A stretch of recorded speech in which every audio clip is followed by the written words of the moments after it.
Good morning everybody. I'm doctor ఏజాకి psychiatrist Vijayawada. నమస్తే. కొంతమంది అడుగుతారు, సార్ మా బాబాయ్ ఒకడు బాగా తాగుపోతండి. సరే, తాగటం అది పక్కన పెడితే ఒక్కోసారి విచిత్రంగా మాట్లాడతాడండి. ఏం మాట్లాడతాడయ్యా అంటాం.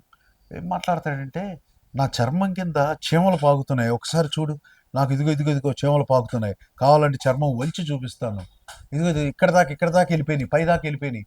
ఇట్లా మాట్లాడుతుంటాడు. చర్మం కింద చీమలు పాకటం ఏంటండి, ఇదేంటి అసలు, విచిత్రంగా ఉంది, మేము ఎప్పుడు ఎక్కడా వినలేదు అని చెప్పి అడుగుతూ ఉంటారు. దీన్నే టాక్టైల్ హాలిసినేషన్స్ అని పిలుచుకుంటాం.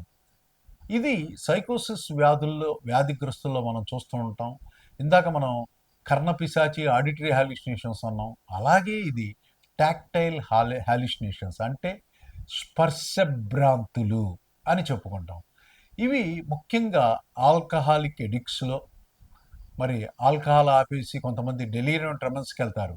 ఆ డెలీరియంలో విత్డ్రాయల్ స్టేజ్లో, ఆల్కహాల్ మానేసిన విత్డ్రాయల్ స్టేజ్లో ఆల్కహాలిక్ హాలిసినోసిస్ లాగా ఈ జబ్బు డెవలప్ అవడం చూస్తుంటాం. అలాగే కొన్ని డ్రగ్స్, ముఖ్యంగా కొకాయిన్ బగ్స్ అంటాం, కొకాయిన్ ఎడిక్ట్స్, కొకాయిన్ అనే డ్రగ్ ఎడిక్ట్ అయిన వాళ్ళలో కూడా ఈ టాక్టైల్ హాలిసినేషన్, చర్మం కింద చీమలు పాకినట్టు అనిపించటం, ఇది అతను ఏదో పిచ్చిగా మాట్లాడినట్టు కాదు. ఇది సైంటిఫిక్గా ఒక వ్యాధి లక్షణం, జబ్బు లక్షణం.